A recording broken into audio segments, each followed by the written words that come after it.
안개 낀 새벽, 해안가 마을로 향하는 시외버스가 마을 입구에서 멈췄다. 정윤호는 낡은 배낭을 메고 버스에서 내렸다. 그의 손에는 오래된 모자가 들려 있었고 운동화는 먼지로 가득했다. 그는 주위를 둘러보았다. 작은 마을은 소나무 숲 옆에 자리 잡고 있었고 멀리서는 바다 파도 소리가 들렸다. 공기 중에는 짠 바다 냄새가 감돌았다. 아직 완전히 밝아지지 않은 새벽, 어디선가 닭 울음소리가 조용한 분위기를 깨뜨렸다. 이 조용한 해안 마을에서 아무도 그가 누구인지 알지 못했다. 정윤호는 전국에 체인을 둔 유명 해산물 레스토랑의 사장이었다. 그는 복권에 당첨되거나 부모의 재산을 물려받아 부자가 된 것이 아니었다. 그는 제로에서 시작하여 매일 어선을 타고 다니며 해산물에 대한 모든 것을 자신의 피와 같이 익혔다. 하지만 오늘 정윤호는 모든 화려함을 뒤로하고 가장 소박한 모습으로 여자친구의 고향을 찾았다. 오래된 배낭과 낡은 모자 그리고 먼지 묻은 운동화만을 가지고 시장 방향에서 오토바이 한 대가 다가왔다. 운전자는 김서연이었다. 날씬한 몸매와 부드러운 표정, 단정하게 묶은 머리와 연보라색 전통 블라우스를 입은 모습이었다. 윤호를 보자 미소를 지었다. 오래 기다렸어요? 그녀가 물었다. 아니요, 방금 도착했어요. 윤호가 대답했다. 서연은 윤호의 차림새를 보고 약간 놀란 듯했다. 자가용으로 안 오셨어요? 고급차에 익숙하신 줄 알았는데. 윤호는 웃으며 말했다. 대학생 때처럼 느껴보고 싶었어요. 그의 눈빛에는 장난기가 돌았다. 서연은 더 묻지 않았지만 그녀의 미소에는 조용한 의미가 담겨 있었다. 그녀는 윤호가 부유하고 성공했다는 걸 알았지만 그가 정직하고 의리 있는 사람이라는 것도 알았다. 아마도 그가 소박한 모습으로 고향을 방문하려는 이유는 그녀의 부모님이 부담을 느끼지 않게 하거나 혹은 자신을 시험해보고 싶어서일 것이다. 돌아가는 길에 그들은 아침 햇살 아래 은빛으로 빛나는 소금밭을 지나갔다. 바닷바람이 거세게 불어와 그들의 피부를 태울 듯했지만 그것은 또한 서연이 윤호에게 자주 이야기했던 향기로운 고향의 냄새이기도 했다. 서연은 들판 가운데 있는 작은 오두막을 가리키며 부드럽게 말했다. 어렸을 때 엄마랑 저기 가서 소금을 모았어요. 한 번은 너무 더워서 울었는데 엄마가 시원한 수건을 주시면서 이제 다 컸네라고 하셨어요. 지금 생각하면 엄마가 정말 대단하셨죠. 윤호는 대답하지 않았다. 그는 서연을 바라보았고 그의 눈에는 뭔가 마음에 걸리는 것이 있었다. 그는 도시에서 자랐고 시골 생활이 낯설다고 생각했지만 서연을 통해 그는 인간의 뿌리와 정체성에 대해 더 많이 이해하게 되었다. 붉은 기와지붕의 낮은 집이 나무 뒤에서 모습을 드러냈다. 앞마당은 다진 흙이었고 몇몇 종이꽃이 드문드문 피어 있었다. 서연은 오토바이를 세우고 큰 소리로 불렀다. 엄마, 왔어요. 김 여사가 집 안에서 나왔다. 그녀는 부지런히 일한 흔적이 역력한 얼굴과 햇볕에 그을린 피부였지만 눈빛은 따뜻했다. 윤호를 보자 미소를 지었다. 정윤호 씨지요? 들어오세요.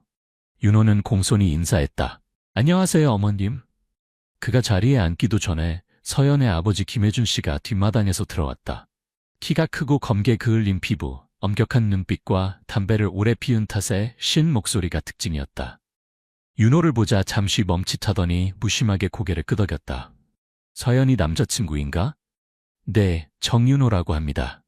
김혜준 씨는 대답하지 않고 살짝 콧방귀를 끼더니 윤호를 머리부터 발끝까지 자세히 살폈다. 낡은 운동화부터 색이 바랜 셔츠까지. 그러고는 말없이 집 안으로 들어갔다.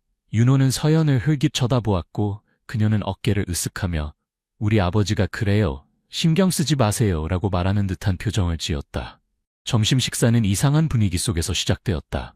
식탁은 소박했지만 풍성했다. 매콤한 생선찌개, 된장국, 갓 삶은 채소, 매운 젓갈이 놓여 있었다.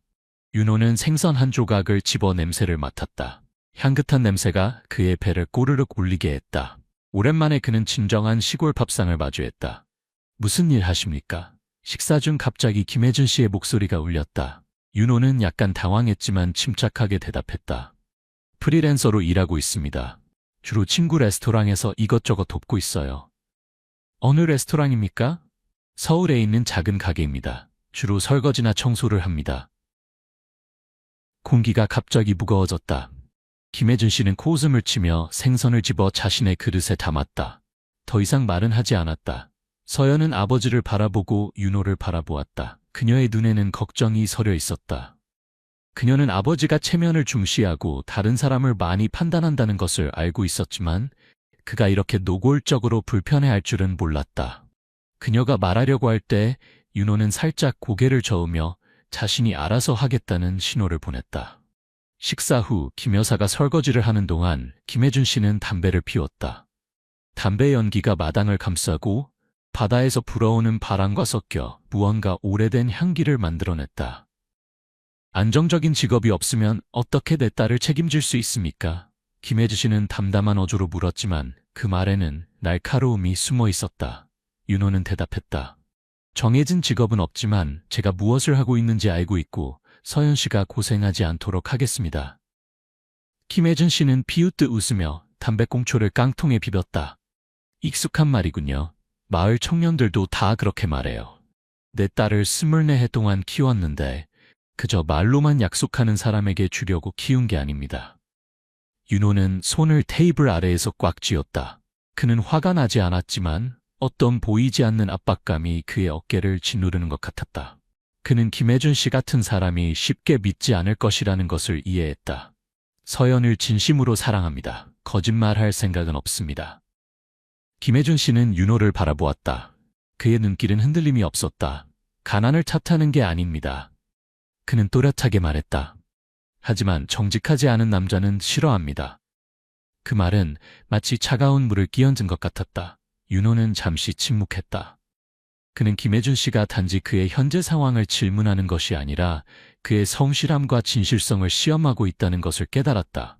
또한 그것은 경고였다. 식사 분위기는 점점 더 무거워졌다. 마당 밖에서 매미 소리가 끊임없이 들려왔지만 집안은 고요했다. 김 여사가 부드럽게 말했다. 사람마다 때가 있어요. 겉으로 보이는 것보다 마음이 더 중요하지요. 김혜준 씨는 대답하지 않았다. 그는 밥그릇을 들고 계속 먹었지만 그의 눈길은 윤호에게서 떠나지 않았다.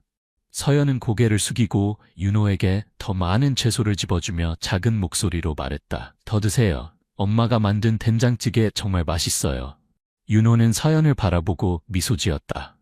알아요. 정말 맛있어요. 그는 서연이 너무 많이 개입하지 않는 것에 감사했다.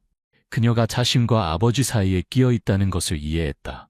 한편으로는 사랑하는 사람을 위해 맞서고 싶지만 다른 한편으로는 아버지를 거스를 수 없는 딜레마.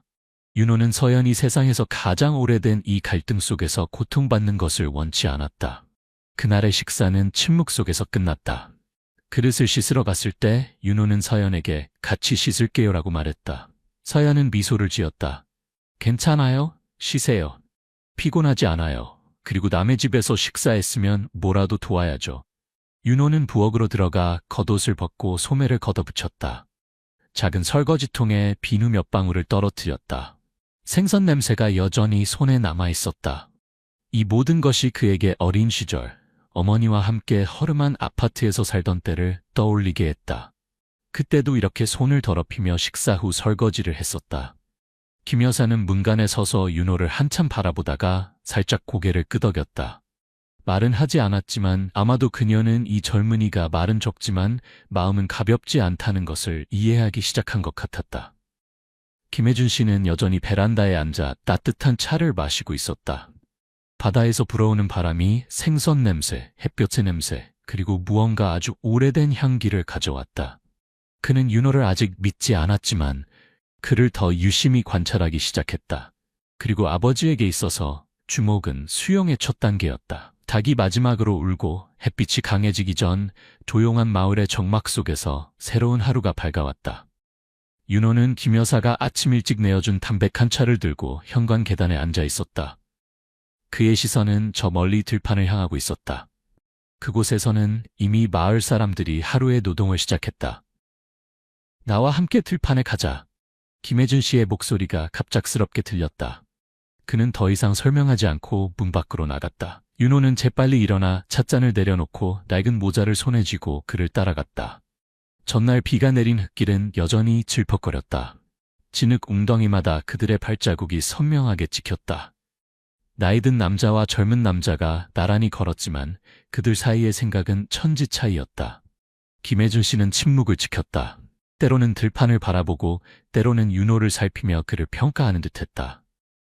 윤호는 조용히 걸었다. 숨을 깊게 들이쉬었지만 이미 목 뒤로 땀이 흐르기 시작했다. 비록 아직 이른 아침이었지만 날이 더워지고 있었다. 논밭이 눈앞에 펼쳐졌다. 녹색과 갈색이 섞인 패치워크 같은 광경이었다. 하늘은 아직 뜨겁지 않았지만 이미 물웅덩이에서 반사되는 빛이 눈부셨다. 김혜준 씨는 우물 옆에 2개의 물통을 놓았다. 물을 찍자. 윤호는 아무 말도 하지 않고 소매를 걷어붙였다. 그는 무거운 두레박을 붙잡고 우물에서 끌어올렸다. 물이 튀어 그를 흔들리게 했다. 2번째 시도에서 그는 더 단단히 잡았다. 우물에서 밖까지 가는 길은 진흙으로 미끄러웠고 발 한 걸음마다 발목까지 빠졌다. 그가 3번째로 논길을 건널 때 시장에서 산 값싼 고무신이 진흙 속으로 빠져버렸다. 윤호는 몸을 굽혀 진흙 속에서 신발을 건져냈다. 얼굴은 흙투성이었지만 그는 한마디 불평도 하지 않았다. 힘든 일을 해본 적이 없군요. 김혜준 씨가 물었다. 그의 눈빛은 조롱인지 관찰인지 모호했다. 대학생 때 여러 아르바이트를 했습니다. 식당에서 서빙도 하고 한때는 나트랑에서 야간 어선을 따라다니며 생선을 실어 나르기도 했습니다. 김혜준 씨는 잠시 멈칫했다가 가볍게 콧방귀를 뀌었다. 듣기만 좋네요. 진짜인지는 모르겠군요. 대화를 가로지른 듯한 외침이 들렸다. 이방인이 왔네. 정민호, 서연의 사촌이 갱이를 메고 뛰어왔다. 그는 마르지만 민첩했고 어디를 가든 웃음을 가져오는 유쾌한 청년이었다. 서울에서 오신 분 같은데요. 그가 윤호에게 손을 내밀며 웃었다. 윤호는 웃으며 그와 악수했다. 정민호는 김혜준 씨와 달리 털털하고 개방적이었다. 그의 등장으로 논에서 일하는 사람들이 웃음을 터뜨렸다. 윤호는 미리 파놓은 일항에 쪽파 씨앗을 뿌리는 임무를 맡았다. 구부러져 땅을 만지고 씨앗을 뿌리고 또 구부러지는 동작을 반복하는 것은 인내심을 시험하는 일이었다.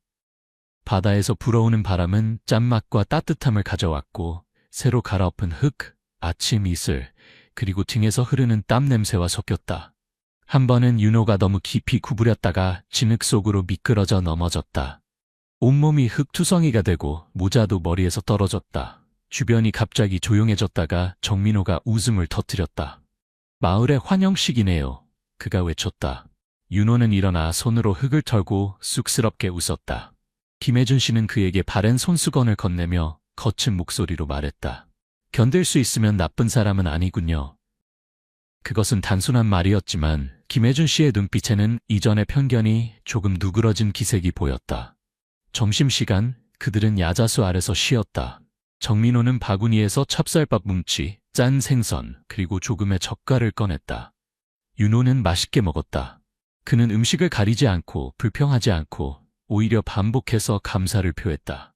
김혜준 씨는 조용히 앉아 있었지만 윤호가 음식을 즐기는 모습을 보고 고개를 끄덕였다. 돌아가는 길에 햇빛이 큰빛으로 넘실거렸다. 논 양쪽의 길가에는 정민호가 자전거를 밀고 가고 있었고 윤호는 김혜준 씨와 나란히 걸었다. 그들은 많은 말을 하지 않았다. 집에 거의 도착했을 때 김혜준 씨가 갑자기 물었다. 농사를 지을 생각이 있어? 윤호는 웃으며 고개를 저었다. 농사에는 재능이 없지만 농부들은 존경합니다. 김혜준 씨는 평소보다 오래 그를 바라보다가 가볍게 고개를 끄덕였다. 그것은 어떤 면에서 부분적인 수용의 표시였다. 그날 저녁 작은 방에 누워 등불이 나무벽에 그림자를 들이운 가운데 윤호는 몰래 휴대폰을 꺼내 이메일을 확인했다. 나트랑 지점에서 새로운 계약이 성사되었다는 소식이었다. 큰 금액에 그의 눈이 반짝였지만 동시에 그의 마음은 무거워졌다. 서연아, 너는 모르겠지만 난 이중생활을 하고 있어. 그는 어두움 속에서 중얼거렸다. 마당에서는 서연의 어머니가 그릇을 정리하는 소리, 서연의 아버지가 가볍게 기침하고 문을 닫는 소리가 들렸다. 밖에서는 바다 파도가 규칙적으로 밀려오는 소리가 들렸다. 그 소리는 마치 고향의 자장가처럼 이 젊은 남자를 감싸 안고 그에게 진정한 모습으로 살기 위해서는 각 땀방울이 의미하는 바를 이해해야 한다는 것을 조금씩 가르치고 있었다. 밤이 깊어갔다. 마을은 익숙한 고요함 속으로 빠져들었다. 파도 소리는 여전히 멀리서 규칙적으로 들려왔다. 가끔 담장 너머 풀숲에서 벌레 소리가 들려왔다. 희미한 달빛이 야자수 사이로 흘러들어 마당에 그림자를 드리웠다. 마당 구석에서 휴대폰 화면에 푸른 빛이 깜빡이고 있었다. 젊은 남자가 무릎을 세우고 앉아 벽에 등을 기대고 있었다. 윤호는 전화기에 낮은 목소리로 말했다. 그의 어조는 침착했지만 단호했고 명령하는 듯한 느낌이 들었다. 그 계약은 아직 서명할 수 없어요. 우선 판탄 물류회사의 확인을 받아야 합니다. 내일 아침에 가격 제안서가 전체 시스템에 명확하게 전달되기를 바랍니다. 하루 지연되면 수억 원의 손실이 발생합니다. 전화 너머에서는 여비서의 목소리가 그를 회장님이라고 부르며 존경스럽게 대답했다. 통화가 끝나자 윤호는 휴대폰을 끄고 깊은 한숨을 내쉬었다. 그는 몸을 펴고 하늘을 바라보았다. 달빛이 부엌 지붕에 비치는 곳, 흐릿한 노란빛이 문틈으로 새어나오는 곳. 서연의 집은 너무나 소박했지만 그의 마음을 가볍게 했다.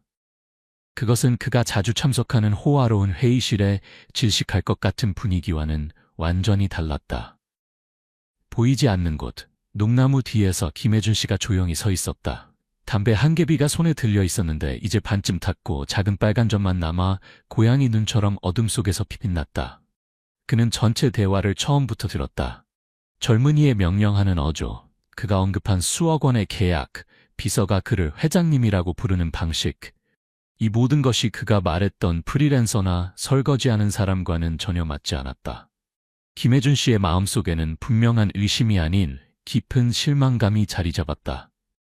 그의 눈의 정직함은 말과 행동의 일치였고 이 젊은이는 처음부터 거짓말을 했다. 설령 그것이 어떤 의도에서 비롯된 것이라 해도 그가 자신의 딸을 속이려 한 사람을 어떻게 신뢰할 수 있을까? 다음날 아침, 마을에 평소와 같은 고요함이 깃들었다. 바다에서 불어오는 가벼운 안개가 야자수 가지 사이로 흘러들어왔다. 멀리서 닭 울음소리가 간간히 들려왔고 이는 새벽의 정막을 깨뜨리는 유일한 소리였다. 김혜준 씨는 평소처럼 일찍 일어났지만 들판으로 자전거를 끌고 나가는 대신 마루에 앉아 있었다. 그의 앞에는 차 한 잔이 놓여 있었다. 김 여사는 남편이 평소와 다르게 행동하는 것을 보고 놀랐지만 차를 가져다 주는 것 외에는 아무 말도 하지 않았다. 오늘 일찍 잡초 깎으러 안 가세요? 그녀가 물었다. 김혜준 씨는 고개를 저으며 대답했다. 오늘은 서연이와 할 일이 있어요. 부엌에서 설거지하던 서연은 아버지의 말을 듣고 고개를 들었다. 그녀는 집안의 분위기가 평소와 다르다는 것을 느꼈다. 첫날처럼 긴장감이 흐르는 것은 아니었지만 가벼워진 것도 아니었다. 잠시 후 김혜준 씨가 서연을 시장에 함께 가자고 불렀다. 이유를 설명하지 않았고 미소도 짓지 않았다. 길 내내 부녀는 조용히 자전거를 밀며 걸었다. 모래 섞인 좁은 골목길을 지나는 동안 자전거 페달이 녹슨 체인에 부딪히는 작은 소리만 들렸다. 시장에 도착해서야 채소를 고르며 김혜준 씨가 입을 열었다. 서울에서 오래 살았으니 많은 똑똑한 사람들을 만났겠지. 하지만 똑똑하다고 해서 진실한 건 아니야. 서연은 시금치를 짚던 손을 멈추고 아버지를 쳐다보았다. 누구 얘기하시는 거예요? 김혜준 씨는 바로 대답하지 않았다. 잠시 후 그는 한숨을 쉬며 지친 눈빛으로 말했다. 사람들 중에는 말을 적게 하고 행동을 많이 하는 사람이 있고 또 자신을 숨기는 데 능한 사람들이 있지. 딸아, 그 사람의 직업조차 말하지 못하는 사람을 사랑하지 마라. 서연은 입술을 깨물었다. 그녀는 자신의 심장이 누군가에게 꽉 움켜쥐인 것 같은 느낌이 들었다. 지난 이틀 동안 윤호가 아버지의 질문에 항상 에둘러 대답했던 것이 떠올랐다. 그는 일에 관해 질문받을 때마다 바쁘다거나 아직 안정적이지 않다고 변명했다. 그녀는 그가 단지 부끄러워서 그런 거라고 생각했지만 만약 그가 무언가를 숨기고 있다면? 집에 돌아오자 윤호는 마당에 앉아 낡은 오토바이를 닦고 있었다. 그 오토바이는 지난번 들판에 다녀온 흙투성이가 되었고 이제 그는 마치 보물처럼 그것을 정성껏 닦고 있었다. 서연은 그를 바라보았다. 마음이 복잡했다. 지난밤 그가 그림자 속에서 전화하는 모습, 그의 목소리가 갑자기 달라지는 것을 우연히 보고 들었다. 지금 그녀 앞에 있는 이 사람, 친절하고 부드러운 눈빛과 따뜻한 목소리를 가진 이 남자가 갑자기 너무 낯설게 느껴졌다. 그날 점심 식사는 아무도 직업에 관해 언급하지 않았지만 분위기는 분명히 달랐다. 마치 바람이 방향을 바꾼 것처럼 조용하지만 무시할 수 없는 변화였다. 오후 서연은 뒷마당에서 채소를 따고 있었다. 김 여사가 따라와 조용히 물었다. 너와 윤호 씨 사이에 뭔가 숨기는 게 있니? 서연은 고개를 저었지만 확신이 없었다. 그는 좋은 사람이에요, 엄마. 하지만 가끔은 그가 자신에게 솔직하지 않은 것 같아요. 김 여사는 한숨을 쉬었다. 남자들은 종종 사랑하는 사람을 다치게 하지 않으려고 뭔가를 숨기곤 해. 하지만 진짜 사랑한다면 그 사람에게 자신이 누구인지 알려줄 용기가 있어야 해. 그 오후 하늘에 구름이 몰려왔다. 야자수 잎이 바람에 흔들리며 마치 뭔가를 말하려는 듯했다. 윤호는 오래된 야자수 아래 서 있었다. 그의 눈빛은 멀리 어딘가를 바라보고 있었다. 그는 자신을 감싸고 있던 보호막이 조금씩 금이 가고 있다는 것을 알았지만 과연 그것을 벗어던질 때가 왔는지는 확신할 수 없었다. 마을의 아침은 평소와 같이 시작되었다. 희미한 집단 연기 냄새, 늦은 닭 울음소리, 분주한 인사소리가 섞여 있었다. 서연의 집 마당은 평소보다 더 분주했다. 그들은 돌아가신 할아버지를 위한 제사상을 준비하고 있었다. 이때는 모든 친척과 이웃이 모이는 시간이다. 어떤 사람은 닭을, 어떤 사람은 계란을, 또 어떤 사람은 웃음소리와 이야기를 가져오며 향연기가 피어오르는 커다란 밥솥 주위에 모였다. 윤호는 소매를 걷어붙이고 김 여사를 도왔다.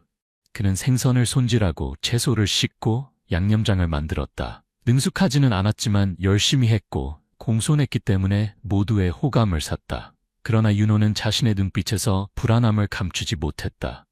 어젯밤의 전화통화, 방금 해결한 급한 계약, 그리고 특히 부하 직원이 오늘 아침에 원본 서명이 있어야 한다고 상기시킨 것. 만약 계약이 깨진다면 모든 것이 무너질 수 있었다. 오토바이 소리가 갑자기 들렸다. 평소에 마을에서 들리는 오래된 오토바이 소리가 아니라 새롭고 균일한 고급 스쿠터의 소음이었다. 모든 시선이 대문 쪽으로 향했다. 셔츠와 바지를 말끔하게 차려입은 한 남자가 내렸다. 그의 발에는 서류 가방이 들려 있었다. 그는 예의 바르게 주위를 둘러보고 물었다. 여기가 정윤호 씨 댁인가요?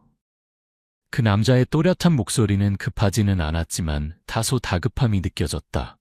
윤호는 채소를 씻던 손을 멈추고 얼굴에 불안한 기색이 스쳤다. 잠시 후 그는 억지로 미소를 지으며 말했다. 아, 옛날 친구예요. 그가 약간의 서류를 가져왔을 뿐이에요. 그 남자는 윤호의 얼버무림에 주의를 기울이지 않고 예의 바르게 말했다. 회장님, 서울에서 급한 계약이 있습니다. 일본으로 넘기기 전에 원본 서명이 필요합니다. 요청하신 대로 사무실에서 직접 가져왔습니다. 여기 서류가 있습니다. 마당이 갑자기 조용해졌다. 쌀을 씻던 몇몇 여성들이 고개를 들고 바라보았다. 이웃들은 서로 의아한 눈빛을 교환했다. 김혜준 씨는 눈썹을 찌푸리고 발장을 낀 채 김 여사 옆에 서 있었다. 그녀는 너무 놀라 부뚜막불이 옷자락을 태우는 것도 알아차리지 못했다. 윤호는 급히 대문 쪽으로 나가 그 남자를 집 옆으로 데려갔다. 그의 목소리는 낮았지만 단호함이 느껴졌다. 다음에 가져가세요. 여기까지 찾아오지 말라고 했잖아요. 계약이 하루 늦어지는 건 별 문제 없어요. 이제 가세요. 그 남자는 휴대폰을 꺼내 돌아섰다. 고급 스쿠터는 마을 길을 따라 사라졌고 그 뒤로 이상한 침묵만이 남았다. 윤호가 돌아왔을 때 모든 시선이 그에게 쏠렸다. 그 시선 속에는 호기심, 의심, 그리고 아직 이름 붙이지 못한 무언가가 담겨 있었다. 서연이 다가왔다. 그녀의 손에는 아직 양념할 고기가 들려 있었다. 그녀는 윤호를 오랫동안 바라보았다. 그녀는 묻지 않았지만 그녀의 눈빛에는 수많은 질문이 담겨 있었다. 제사상을 차리는 동안 분위기가 다소 가라앉았다. 여전히 유쾌한 이야기가 오갔지만 웃음소리는 이전처럼 크지 않았다. 사람들은 작은 소리로 속삭이기 시작했다. 굳이 들을 필요는 없었다. 그들이 무슨 이야기를 하는지는 분명했다. 서연이 남자친구가 누구지? 오늘 아침에 누가 그를 찾아와서 사장님이라고 불렀다니? 어제 나는 그가 건설 노동자라고 말하는 것을 들었는데 단순한 사람은 아닌 것 같아. 그 눈빛이 너무 날카로워. 흙과 땀에 익숙한 사람 같지 않아. 김혜준 씨는 한마디도 하지 않았다. 그는 여전히 차를 마시고 생선을 집어먹었지만 김 여사만이 그의 젓가락을 쥔 손이 힘줄이 보일 정도로 세게 쥐어진 것을 알아차렸다. 그 식사에서 김혜준 씨는 윤호에게 아무 말도 하지 않았다. 하지만 그의 침묵은 어떤 질책보다 더 큰 무게를 지녔다. 오후가 되자 윤호는 마당을 정리했다. 그의 눈빛은 평온해 보였지만 그의 모습은 무거워 보였다. 서연이 다가왔다. 그녀의 두 손은 서로 맞닿아 있었고 목소리는 조용하지만 확고했다. 내게 뭔가 숨기고 있는 거죠? 윤호는 그녀를 바라보았다. 그의 눈은 피곤해 보였지만 여전히 부드러웠다. 그는 대답하지 않고 그저 그녀의 어깨에 손을 가볍게 얹었다. 그 몸짓은 수천 마디 말을 대신했다. 하지만 그것은 또한 서연의 마음을 더 혼란스럽게 했다. 그녀는 정윤호가 그녀를 사랑한다는 것을 알고 있었지만 그가 자신을 완전히 신뢰하지 않는 것도 알게 되었다. 해가 저물고 마을은 조용해졌다. 단지 파도 소리만이 끊임없이 해변을 두드렸다. 김혜준 씨는 마루에 서서 마당을 내려다보고 있었다. 윤호가 막 쓰레기를 태우고 돌아오는 곳이었다. 그의 얼굴은 불빛 아래에서 그림자로 가려졌지만 그 무거운 발걸음은 그의 마음 상태를 말해주고 있었다. 그날 저녁 비가 내리기 시작했다. 비는 크지 않았지만 물방울이 마당 타일 위로 떨어지며 작은 소리를 냈다. 비바람이 창문 틈새로 스며들었고 오래된 창틀이 삐걱거렸다. 부엌에서는 찌개 냄비가 보글보글 끓기 시작했다. 생선, 파, 고춧가루의 향이 섞여 특유의 고향 냄새를 만들어냈다. 하지만 그 익숙한 향기도 서연의 무거운 마음을 달래주지 못했다. 그녀는 작은 평상에 앉아 무릎을 감싸 안고 있었다. 그녀의 시선은 창문 밖을 향해 있었다. 바닷바람이 창문 틈으로 스며들어 그녀의 머리카락을 살짝 흔들었다. 바다의 염분과 소금 냄새가 섞인 새벽 바람은 낮에는 활기차게 했지만 지금은 서연의 마음을 더 무겁게 했다. 문이 살짝 열리는 소리가 들렸다. 김 여사가 들어와 따뜻한 차 한 잔을 내려놓았다. 그녀는 딸 옆에 앉아 부드럽게 물었다. 아직 안 먹었구나? 서연은 고개를 저었다. 잠시 후 그녀는 목소리를 낮춰 아랬다. 엄마, 저는 그가 누구인지 모르겠어요. 김 여사는 조용히 있다가 대답했다. 무슨 말이니? 윤호 씨요. 그가 제게 뭔가를 숨기고 있어요. 어제는 누군가 그를 찾아와 사장님이라고 불렀고 오늘 아침에는 그의 가방에서 어떤 계약서를 봤어요. 거기에는 해산물 천마루라는 회사 로고가 있었어요. 아주 크고 분명한 글씨로요. 계약 금액은 수억 원이었고 정윤호라는 서명도 있었어요. 김 여사는 잠시 침묵했다. 그녀의 손이 차잔 위에서 멈췄다. 그녀는 딸을 바라보며 부드럽게 물었다. 어떻게 생각하니? 서연은 눈물을 참며 말했다. 저는 그가 부자인 것이 상관없어요, 엄마. 다만 그가 저에게 솔직했으면 해요.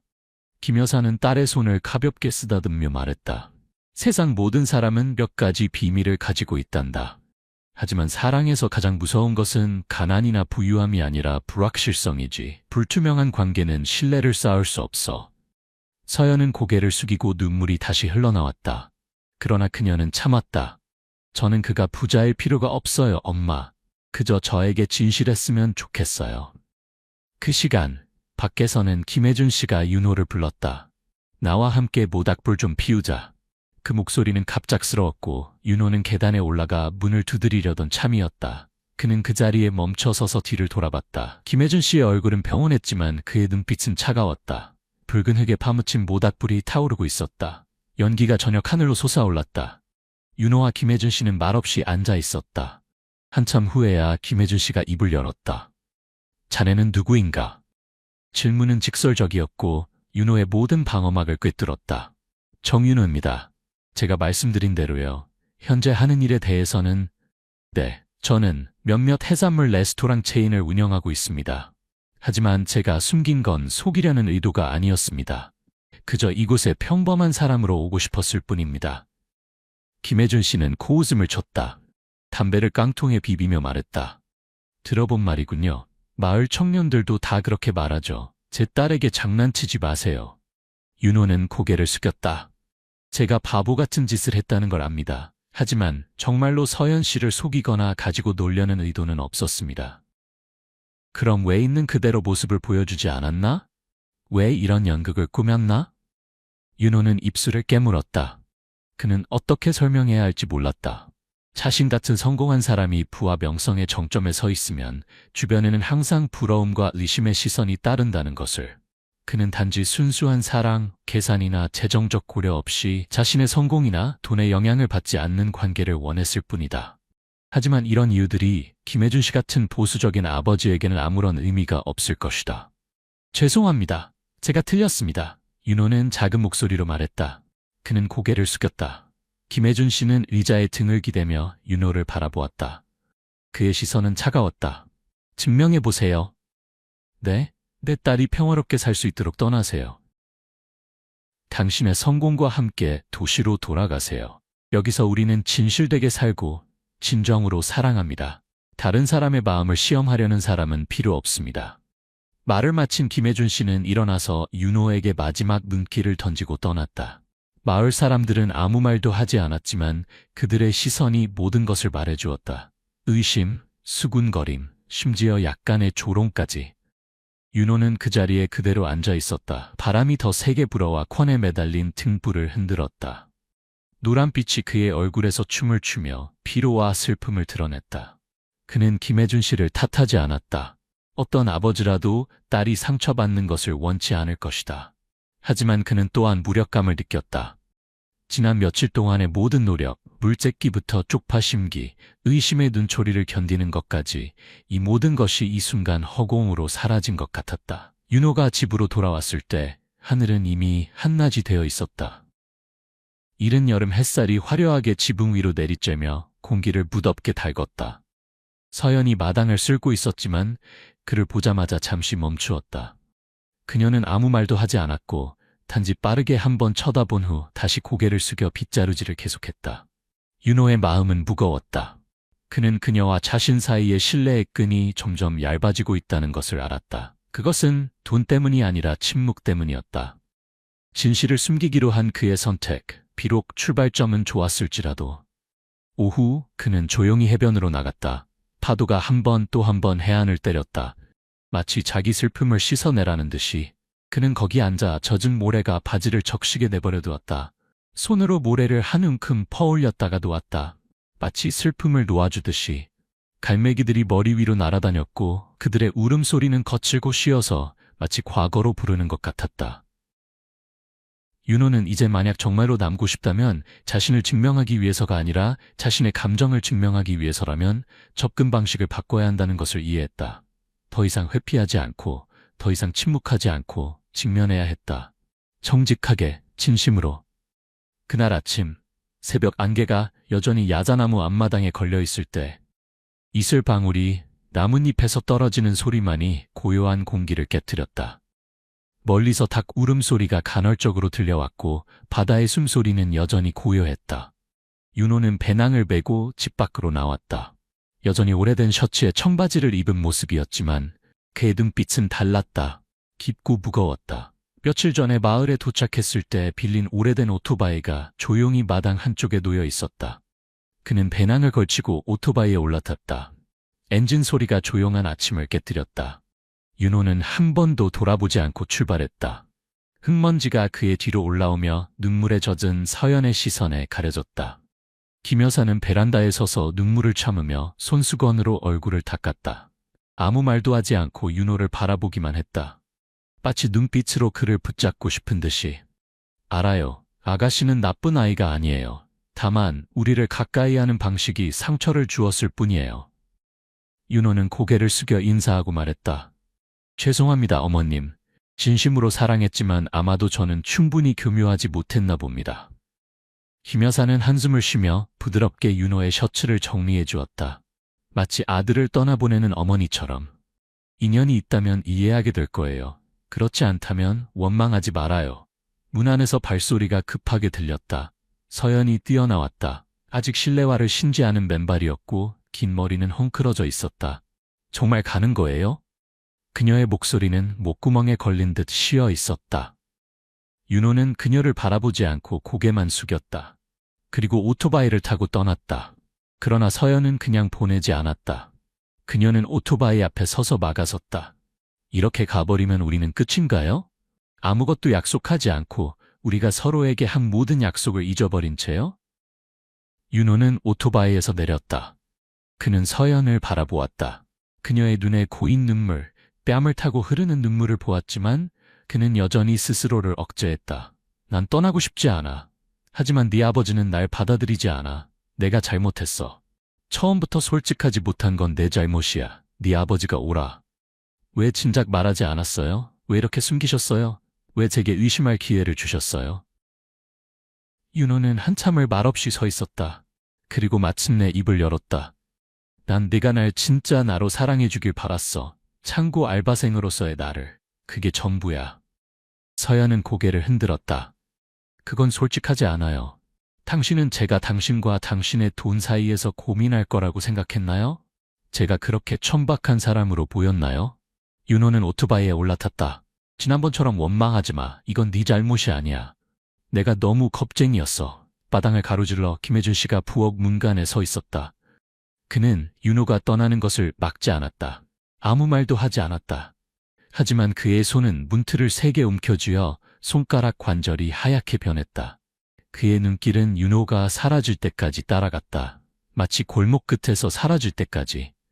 그는 오랫동안 침묵을 지켰다. 마치 이성과 감정 사이에서 무언가를 저울질하고 있는 것처럼. 아마도 그 남자는 겉으로 보이는 것처럼 냉혹하지 않을 것이다. 단지 그는 너무 다른 세계에서 온 사람을 신뢰하는 법을 아직 배우지 못했을 뿐이다. 그날 하루 종일 아무도 윤호에 대해 이야기하지 않았다. 서연은 온종일 말이 없었다. 그녀는 부엌에서 계속 설거지를 하고 또 하고 이미 깨끗한 그릇을 계속해서 씻었다. 김 여사는 딸을 바라보며 마음이 찢어졌지만 말로 위로할 수 없다는 것을 알았다. 그녀는 이런 순간에는 어떤 말도 무의미하다는 것을 알고 있었다. 저녁이 되자 식탁에는 세 사람만 남았다. 윤호의 빈자리가 식탁 중앙의 공간을 더 넓게 만들었다. 마치 추위가 스며드는 것처럼 차가웠다. 서연은 몇 숟가락 먹다가 숟가락을 내려놓았다. 피곤해요. 그녀는 방으로 들어갔고 문을 닫았다. 김 여사는 김혜준 씨의 그릇에 생선을 더 담으며 조용히 말했다. 젊은이들이 실수를 해도 그렇게 내쫓아야 했나요? 김혜준 씨는 아무 말도 하지 않았다. 그는 계속 밥을 먹었지만 그의 눈에는 무언가 다른 것이 있었다. 아마도 후회일까? 아마도 단단한 겉모습 아래 그도 자신의 결정을 다시 생각하고 있을지도 모른다. 밤이 깊어가고 시골집은 익숙한 고요함 속으로 잠겼다. 여전히 파도 소리는 멀리서 규칙적으로 들려왔다. 가끔 뒷마당 덤불 너머로 곤충 소리가 들려왔다. 창살 사이로 희미한 달빛이 비쳐 마당에 그림자를 만들어냈다. 김간의 집 뒤뜰, 김혜준 씨는 일찍 잠자리에 들지 않고 담배 한 개비를 들고 서 있었다. 그는 멀리 바다를 바라보고 있었다. 그의 아내가 다가왔다. 뭘 생각하세요? 그녀가 부드럽게 물었다. 저 아이 아마 나쁜 아이는 아니었을 거요? 김혜준 씨가 마침내 입을 열었다. 그저 방법을 몰랐던 거겠지. 김 여사는 미소를 지었다. 그럼 왜 저렇게 심하게 대했어요? 믿음이 안 갔소. 그가 솔직하게 대답했다. 처음부터 거짓말을 한 사람이 내 딸을 행복하게 할 수 있을까? 그들은 한동안 침묵 속에 서 있었다. 밤바람이 불어왔고 벌레 소리와 함께 야자수 잎이 살랑거렸다. 하지만 요즘 생각해보니 우리도 젊었을 때 실수를 했소. 김혜준 씨가 마침내 말했다. 가끔은 사람들이 실수를 만회할 기회를 줘야 하는 것 같소. 이 대화는 서연에게 위로가 되지 않았다. 그녀가 들을 수 없었으니까. 하지만 아마도 시간이 흐르면 그녀의 아버지가 변화하고 있다는 것을 알게 될 것이다. 아버지의 단단한 껍질 아래 따뜻한 마음이 숨어 있다는 것을. 아침 이슬이 아직 야자수 잎에 맺혀 있을 때 마을은 여전히 고요했다. 그러나 오늘은 달랐다. 울리는 확성기 소리가 마을 입구에서 울려 퍼졌다. 김혜준 씨의 집으로 가는 흙길은 작은 빨간 깃발로 장식되어 있었고 그 사이로 노란색, 파란색, 빨간색, 보라색 종이꽃이 걸려 있었다. 아이들은 얼굴에 흙을 묻히며 새로 설치된 결혼식 천막 주위를 뛰어다녔다. 여자들은 한 손에는 냄비를, 다른 손에는 접시를 들고 분주히 오가며 마치 축제를 준비하는 것 같았다. 서연의 집 마당은 더 이상 익숙한 마당이 아니었다. 곡식을 말리거나 채소를 씻던 곳이 아니라 이제 서연의 인생에서 가장 중요한 순간을 목격할 장소가 되었다. 한쪽 구석에서는 작은 밴드가 리허설을 하고 있었다. 북소리와 징소리가 바다소리와 어우러져 6월의 하늘 아래 울려 퍼졌다. 부엌에서는 생선 굽는 냄새, 고기 삶는 냄새, 마늘과 고추를 섞은 양념 냄새가 피어올랐다. 시골 결혼식 특유의 진한 향기, 소박하지만 정겨운. 윤호는 이른 아침에 도착했다. 비싼 정장이나 고급차가 아니라 흰색 바탕에 연꽃술을 놓은 진한 예복과 낡은 픽업 트럭을 타고 바로 그 픽업 트럭으로 약혼식 날 예물을 실어왔던 그는 트럭에서 내려 천천히 대문으로 걸어갔다. 그리고 소리쳤다. 신랑이 왔습니다. 마을 전체가 고개를 돌려 바라보았다. 많은 사람들이 놀라움에 입을 벌렸다. 그 젊은이 한때 게으르다고 생각했던 바로 그 사람이 이제 마을 전체의 중심에 서서 중요한 날을 맞이하고 있었다. 여전히 단정한 머리, 똑바른 눈빛. 하지만 오늘 윤호는 달라 보였다. 아마도 그의 미소가 이제 더 이상 억제되지 않고 완전한 만족감을 드러내고 있기 때문일 것이다. 서연은 집 안에서 나왔다. 그녀의 손이 약간 떨렸다. 김 여사가 옥비녀를 그녀의 머리에 꽂아주었다. 붉은 비단 웨딩드레스는 그녀를 더욱 빛나게 했다. 많은 화장을 하지 않았어도 그녀의 얼굴은 기쁨으로 환하게 빛났다. 그녀는 조심스럽게 마당으로 걸어 나왔다. 한 걸음 한 걸음 오래된 타일 위를 밟으며 그녀의 눈은 익숙한 시선을 찾고 있었다. 그리고 그들은 마당 한가운데서 만났다. 화려한 연회장도 수입 장미꽃도 샹드리에도 없었지만 윤호와 서연의 눈에는 그 어떤 것도 이 순간을 대체할 수 없었다. 결혼식이 시작되었다. 사회자는 서연의 사촌 삼촌으로 목소리는 쉬었지만 따뜻함이 넘쳤다. 양가 친척들은 어깨를 맞대고 앉아 있었다. 웃음소리와 축하 인사가 오갔다. 정민호는 윤호의 친구들 옆에 앉아 있었고 기쁨을 감추지 못했다. 누가 우리 해준 삼촌이 한때 윤호 형에게 뭘로 내 딸을 먹여 살릴 거냐고 물었다고 상상이나 했겠어?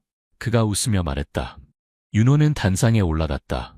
그의 손에는 마이크가 들려 있었고 약간 떨렸지만 서연의 눈을 보자 침착해졌다. 장인어른 그리고 이 마을 여러분께 감사드립니다. 이렇게 제게 기회를 주시고 이곳을 제 고향으로 부를 수 있게 해주셔서 감사합니다.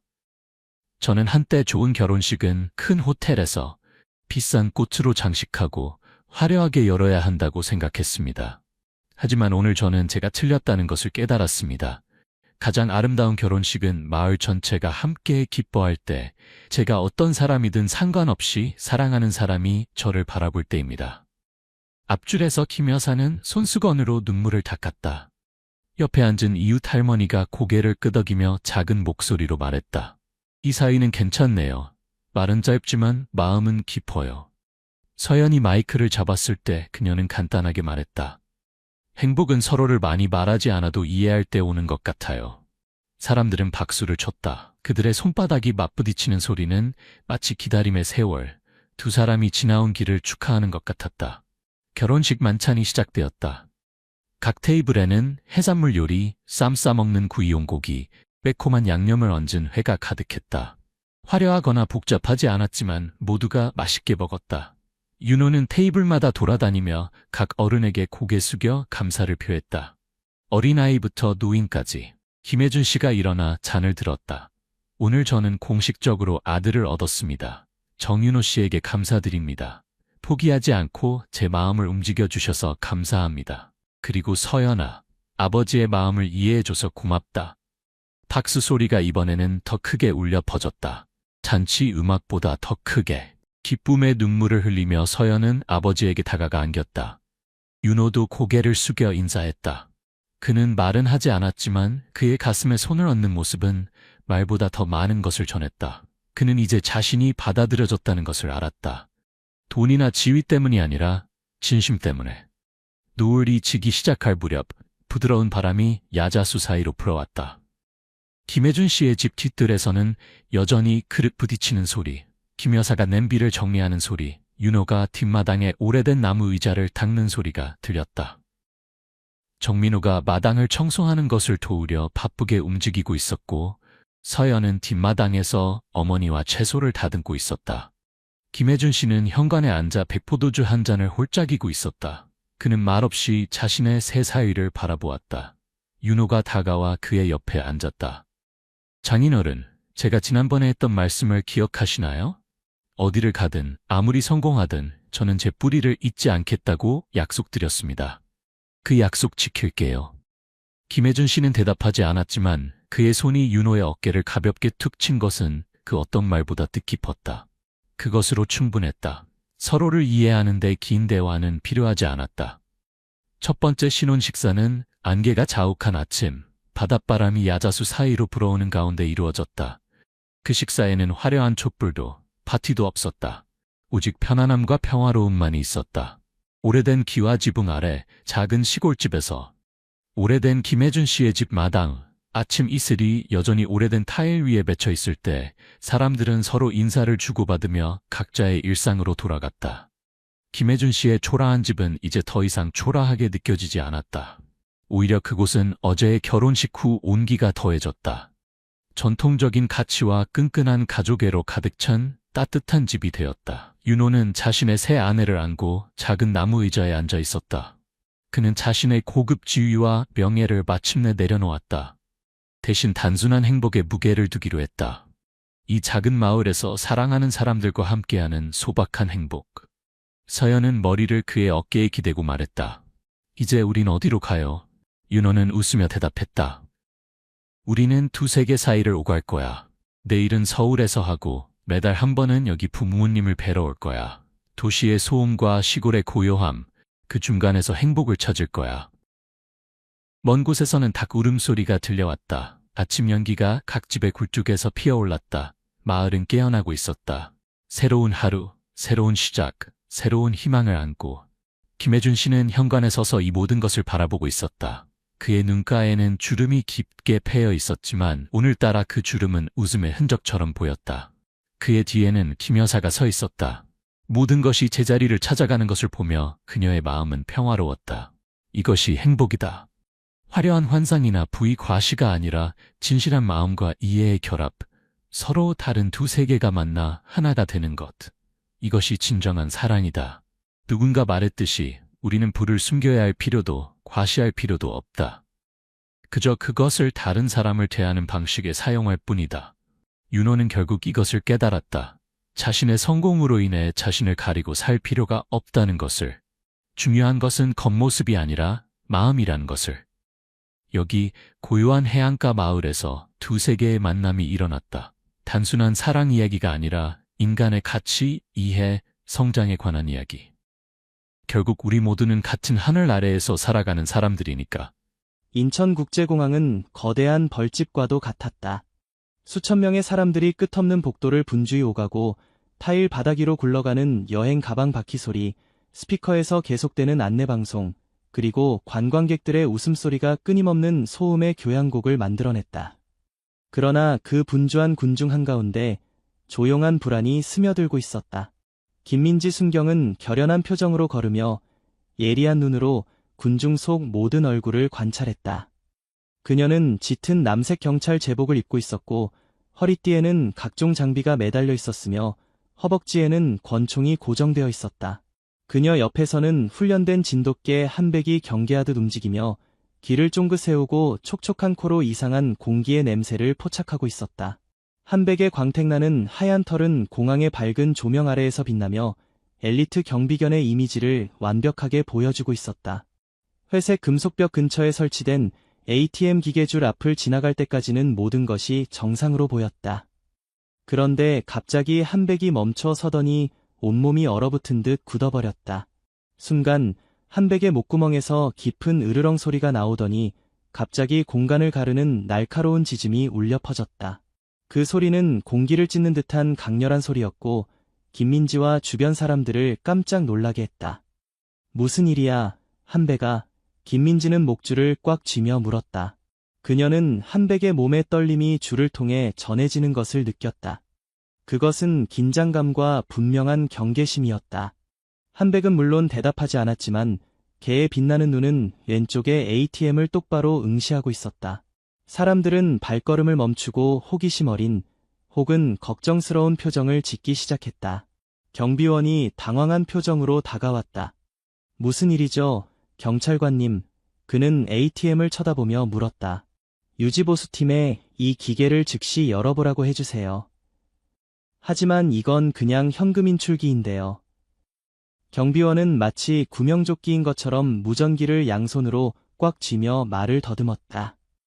여기에는 아무것도 없어요. 그렇지 않을 겁니다.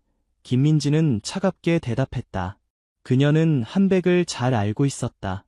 이 개는 이유 없이 짖은 적이 한 번도 없었고, 짖을 때는 정말로 위험한 무언가가 숨어 있다는 의미였다. 경비원은 서둘러 정비부서에 전화했다.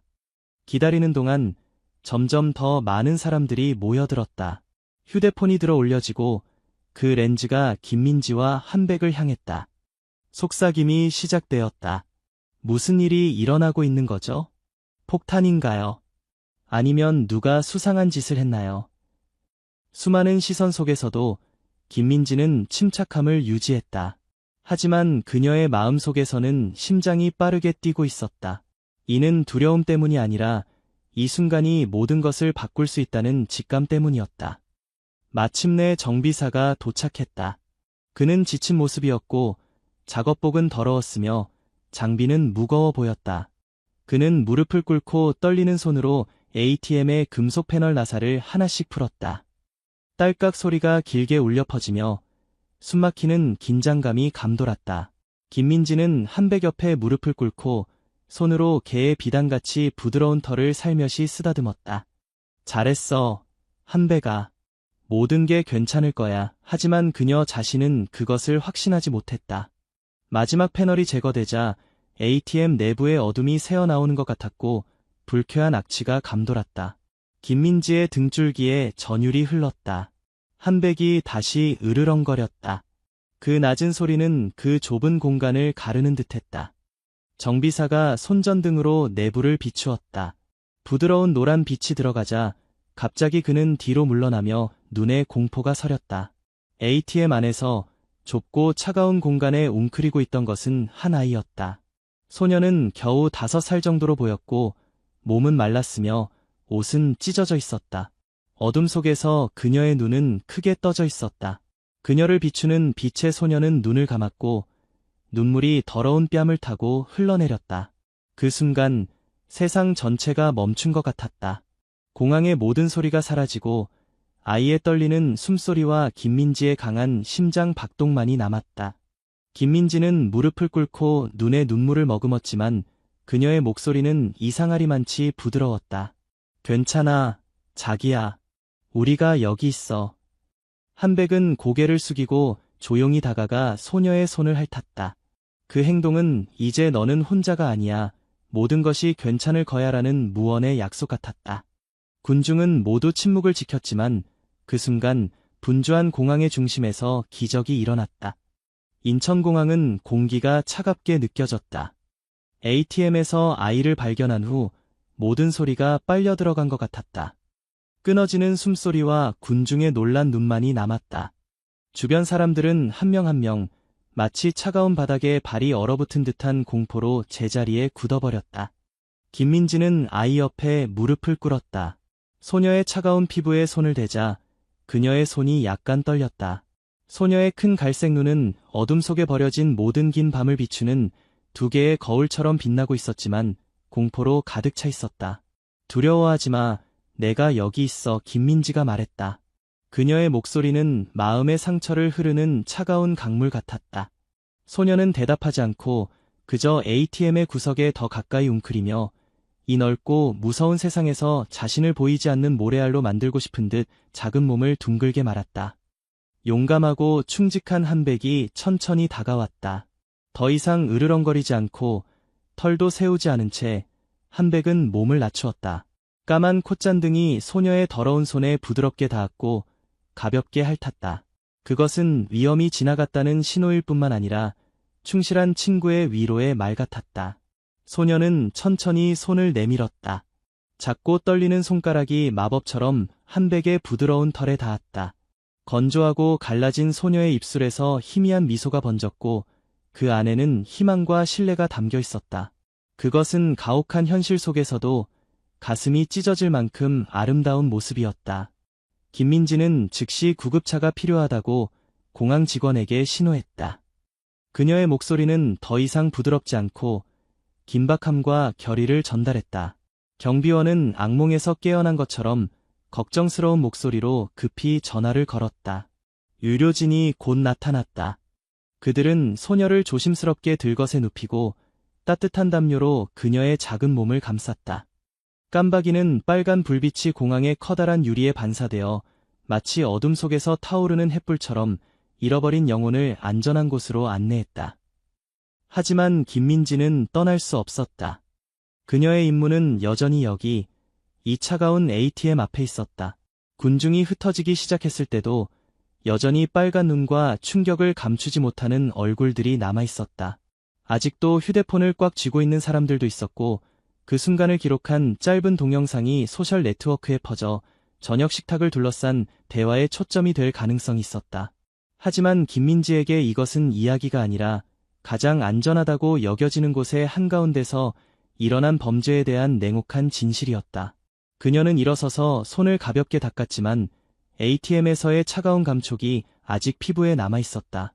그녀가 한백을 바라보자 걔는 아직 끝나지 않았어라고 말하는 듯이 눈을 빛내며 응시했다. 김민지의 직감은 결코 틀린 적이 없었고 한백도 틀린 적이 없었다. 그래서 그녀는 나머지 ATM 기계들 줄로 돌아갔다. 여기 있는 모든 ATM을 즉시 점검해야 합니다. 김민지가 지시했다. 그녀의 목소리는 금속판을 치는 망치 소리처럼 날카로웠고 주변의 모든 사람을 깨웠다. 대규모 검사가 이루어졌고 이번에는 아무도 주저하거나 의문을 제기하지 않았다. 소녀의 작은 형체가 구급차문 너머로 서서히 사라지는 것을 보며 김민지는 가슴속에서 솟아오르는 감정을 느꼈다. 그것은 정의의 고통이자 사랑의 고통이었고 또한 진실의 불꽃이기도 했다. 누가 이런 짓을 했든 그들은 정의를 피할 수 없을 겁니다. 그리고 흰빛이 깜박이고 구급차 사이렌이 울리는 가운데 김민지는 한백의 목줄을 단단히 쥐었다. 그들에게는 아직 완수해야 할 임무가 있었고 공항의 어둠 속에서 구출해야 할 아이들이 더 있을 것이다. 인천은 마치 어떤 작은 행동 속에도 어두운 비밀이 숨겨져 있을 수 있는 거대한 도시와 같았다. 소녀가 데려가진 후에도 ATM 구역의 공기는 마치 소녀의 가슴을 누르고 있던 두꺼운 담요처럼 무거웠다. 김민지는 그곳에 서서 예리한 눈으로 구석구석 숨겨진 모든 곳을 살펴보았다. 그녀 옆에서 한백 역시 코를 움직이며 검은 콧잔등으로 겉보기에 무해해 보이는 공간을 깊이 들이마셨다. 모든 CCTV를 검토해야 합니다. 김민지가 말했다. 큰 소리는 아니었지만 권위가 가득한 목소리였다. 공항 직원들 무리가 즉시 그녀를 보안실로 데려갔고 거기서는 연속된 감시 화면이 과거의 모든 순간을 재생하고 있었다. 화면에서 깜박이는 푸른 빛이 숨막히는 방을 더욱 어둡게 만들었다. 흑백 영상이 깜박이며 지나갔다. 가방을 끄는 승객들, 대화를 나누는 공항 직원들, 여기저기 달리며 뛰어다니는 아이들. 하지만 그 일상적인 흐름 어딘가에 무언가 잘못된 것이 있었다. 잠깐, 거기서 멈춰주세요. 김민지가 갑자기 외쳤다. 그녀의 눈은 화면에 못 박혔다. 거기에는 가슴 왼쪽에 작은 로고가 새겨진 청회색 셔츠를 입은 정비사 유니폼을 입은 남자가 얼굴 대부분을 가리는 야구 모자를 쓰고 ATM 옆에 서 있었다. 그 남자는 특별히 눈에 띄는 것이 없었지만 그의 평범함이 김민지를 불안하게 했다. 그는 그곳에 서 있었다.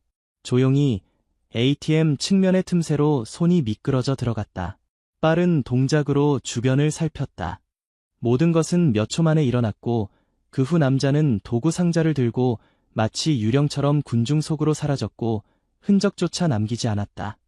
그 부분을 다시 재생해주세요. 김민지가 지시했고 영상이 되감기되었다. 그녀는 모든 작은 움직임을 주의 깊게 관찰하며 멈춰서 도구 상자를 확대했다. 검은 상자는 정비사의 것처럼 보였지만 확대하자 김민지는 이상한 점을 알아차렸다. 상자 모서리에서 빛나는 금속층이 드러나 오래된 외관과 전혀 맞지 않았다. 이건 보통 도구 상자가 아닙니다. 김민지가 말했다. 그의 얼굴을 더 잘 볼 수 있는 사진이 있나요? 보안 담당자는 부끄러운 듯 고개를 저었다. 남자는 너무 조심스러워서 항상 고개를 숙이거나 카메라에서 얼굴을 돌리고 있었다. 김민지의 마음속에서 그 조각들이 서서히 흐릿하지만 끔찍한 그림으로 모였다. 아이가 ATM에 갇혀 있고 남자가 몰래 접근하며 수상한 도구 상자가 등장한다. 이것은 단순한 우연의 사건일까? 아니면 공항 내에 정교한 범죄 조직이 있는 것일까? 그녀는 뒤돌아 한백을 바라보았다. 걔는 이 영상들 뒤에 아직 말해지지 않은 끔찍한 이야기가 있다는 것을 이해하는 것처럼 여전히 주의 깊게 화면을 바라보고 있었다. 그가 누구인지 확인해야 합니다. 공범자가 더 있을까요? 김민지가 경비원에게 말했다. 이 이미지를 모든 보안 게이트에 배포하세요. 그를 공항에서 나가지 못하게 하세요. 작전이 시작되었다. 체크인 카운터, 화장실, 화물 창고에 이르기까지 공항 구석구석이 뒤져졌다. 경비원들은 각 티켓을 확인하고 카메라에 포착된 남자의 이미지와 비교했다. 기내 방송 스피커가 울렸지만 이번에는 비행기의 주의를 요청하기 위함이 아니라 무언의 경고를 바라기 위함이었다. 김민지는 계속 움직였다. 그녀는 수면 아래 경류가 흐르는 호수처럼 표면적으로는 조용하지만 내면의 긴장감이 퍼져가는 것을 느꼈다. 그들이 수색을 계속하고 있을 때 갑자기 짐 담당자가 다가왔다. 그의 얼굴은 창백했다. 제가 그를 본 것 같습니다. 그가 오래된 창고 문을 통해 직원 구역으로 들어갔어요. 그 정보는 숨막히는 공기에 불을 지르는 것과 같았다. 김민지는 즉시 무전기를 켜고 창고 주변을 봉쇄하라고 지시했다. 그녀와 한백이 선두에 서서 좁은 복도를 빠르게 미끄러지듯 걸었다. 빠른 숨소리에 섞여 발소리가 울렸다. 창고문 앞에서 한백이 크게 짖었다.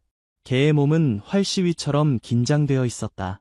김민지는 깊게 숨을 들이쉬고 총을 쥔 손에 힘을 주었다. 그녀의 눈은 결의에 빛났다.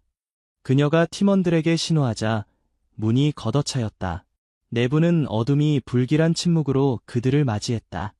상자들이 쌓여 있고 먼지와 답답한 공기가 있었지만 수상한 남자의 흔적은 없었다. 그러나 한백은 멈추지 않았다. 걔는 방 구석에 있는 금속 캐비넷으로 돌진하여 문을 격렬하게 핥히었다. 지옥의 비명처럼 금속 소리가 달그락거렸다. 김민지는 달려가 옷장 문을 3개 열었다. 안에는 카메라에서 본 것과 같은 청색 작업복 외에는 아무것도 없었다. 그녀는 셔츠를 움켜쥐고 천에서 차가운 공기를 느꼈다. 그는 여기 있었고 그들보다 한 발 앞서 있었지만 이제는 사라졌다. 용의자는 아직 체포되지 않았지만 김민지는 범죄의 해결에 한 걸음 더 가까워지고 있다는 것을 알고 있었다. 이 공항 어딘가에 남자는 아직 숨어 있었고 구출이 필요한 더 많은 아이들이 있을 수도 있었다. 김민지의 눈에 불꽃이 타올랐다. 그녀와 한백은 진실을 알 때까지 멈추지 않을 것이다. 인천공항은 긴장된 공기로 감싸여 있었다. 원래 붐비던 통로도 이제는 차가워졌다. 네온 불빛이 하얀 타일 바닥에 반사되어 길고 흐릿한 빛의 줄을 만들어냈다. 김민지는 보안실 중앙에 서서 마치 혼란스러운 영화처럼 되감기되는 흑백 영상을 지켜보고 있었다. 공항 전체를 검색했지만 아직 그를 발견하지 못했습니다. 경비원이 실망으로 가득 찬 목소리로 말했다. 김민지는 대답하지 않았다. 그녀는 입술을 굳게 다물고 한백 옆에 가만히 앉아 기를 세우고 마치 주인과 함께 생각하고 있는 것처럼 눈을 빛내고 있었다. 진실이 베일처럼 아직 무언가가 숨겨져 있다는 느낌. 비게이트 카메라를 다시 재생해주세요. 김민지가 지시했다. 화면의 영상은 인적이 드문 복도의 교차점으로 넘어갔다. 빈 수화물 카트가 굴러가고 있었다. 그리고 그곳에 청록색 작업복을 입고 검은 도구 상자를 든 남자의 실루엣이 나타났다. 그는 복도를 재빨리 걸었고 눈은 경계심 가득해 주위를 살폈다. 김민지는 깊게 숨을 들이쉬었고 가슴 속에서 분명하게 심장 박동을 느꼈다. 확대하고 멈춰주세요. 남자가 비상구문에 손을 대는 순간 영상이 멈췄다. 그의 손가락은 미끄러운 유리에 희미한 흔적을 남겼다. 거기서 지문이 발견될 수도 있어요. 그녀는 눈을 빛내며 말했다. 법의학팀을 즉시 현장에 보내고 결과를 기다려봅시다. 김민지와 한백은 계속해서 공항을 샅샅이 수색했다. 그들은 발소리만 남은 끝없는 복도와 비어있는 영상실을 걸어 다녔다. 모든 것이 어두운 비밀을 품고 있는 것 같았다. 갑자기 한백이 사슬을 세게 당기며 직원용 사물함을 향해 달려갔다. 김민지는 부드럽지만 조심스럽게 빠르게 따라갔다. 내 발이 사물함 앞에서 멈췄고 코를 문에 대고 숨소리가 빨라졌다. 열쇠가 필요합니다. 김민지가 말하자 즉시 직원이 열쇠를 가져와 손에서 달그락거렸다. 옷장 문이 열리자 먼지가 솟아오르고 김민지는 숨을 삼켰다. 안에는 지퍼가 열린 큰 여행 가방이 있었다. 그녀는 장갑을 끼고 천천히 가방을 열었다. 더러운 담요, 빈 물병, 그리고 먼지와 흙으로 뒤덮인 어린 고양이 모양의 연한 분홍색 인형. 김민지는 등골이 서늘해지는 것을 느꼈다. 그녀는 앉아서 작은 신발을 손에 쥐었다. 그녀의 마음에 ATM에서 발견한 소녀의 모습이 다시 떠올랐다. 그녀의 피부는 떨리고 눈은 공포에 질려 있었다. 그들은 공항을 인신매매의 경로로 사용하고 있습니다. 그녀가 말했다. 아이들은 ATM 구석에 숨겨져 있다가 어딘가로 보내질 거예요. 그녀의 마음에 정의로운 분노가 치솟았다. 우리가 직면하고 있는 것은 단 한 명의 범죄자가 아니라 세련되고 냉혹한 인신매매 조직입니다. 그들은 공항의 혼란과 소음을 이용해 무고한 아이들을 숨기고 지구상에서 가장 안전한 장소를 지옥으로 바꿉니다. 경찰서에서의 발표가 김민지의 생각을 중단시켰다. 그들은 무전으로 지문을 확인했다고 전했다. 이 남자의 이름은 박주원입니다. 공항시설부에서 일했지만 6개월 전에 해고되었습니다. 인신매매 범죄와 관련된 전과가 있습니다. 김민지는 무전기를 강하게 쥐었고 그 장치에서 나오는 작은 소리에 그녀의 분노가 전해지는 것 같았다. 즉시 그를 찾아야 합니다. 그녀는 한백을 보기 위해 뒤돌아보았고 충직한 개는 여전히 그곳에 서서 눈을 빛내고 있었다. 가자, 한백아. 우리에게는 해야 할 일이 있어. 그리고 그들은 단 하나의 목표를 염두에 두고 나아갔다. 범죄의 장막을 걷어내고 아이들을 빛으로 되돌리는 것. 이제 인천공항은 지하 전장과 같았다. 경비원과 경찰관이 여기저기 움직이며 마치 지뢰밭을 걷는 것처럼 한 걸음 한 걸음 조심스럽게 행동했다. 김민지와 한백이 선두에 서서 그들의 작은 실루엣이 긴 복도를 미끄러지듯 움직였고 푸른색과 흰색 빛의 깜박임이 빛과 어둠에 번갈아 나타나는 반전을 만들었다. 용의자가 서쪽 창고 구역에 숨어있을 가능성이 있습니다. 무전기에서 목소리가 들려왔고 그 낮은 소리는 김민지의 심장 박동과 섞이는 것 같았다. 알겠습니다. 우리는 서쪽으로 이동 중입니다. 김민지는 차분한 목소리로 대답했지만 불타오르는 분노를 담고 있었다. 그녀는 한백의 목줄을 단단히 쥐었다. 충직한 개는 그것을 느끼는 듯 기를 세우고 항상 코를 움직이며 공기 중의 흔적을 찾고 있었다. 그들은 금속 컨테이너가 미로처럼 쌓여있는 화물 구역을 걸었다. 천장에서 흔들리는 노란 빛이 차가운 콘크리트 바닥에 그림자를 들이우며 주변이 곧 무너질 것 같은 함정처럼 보였다. 갑자기 한백이 멈춰서더니 개는 으르렁거리며 앞발로 바닥을 긁고 깨지기 쉬움이라고 쓰인 큰 컨테이너를 향해 달려갔다. 제 부하들이 이 구역을 포위하고 있습니다.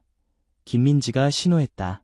청색 작업복을 입은 인형이 빠르게 움직이며 유령처럼 조용히 둘러쌌다.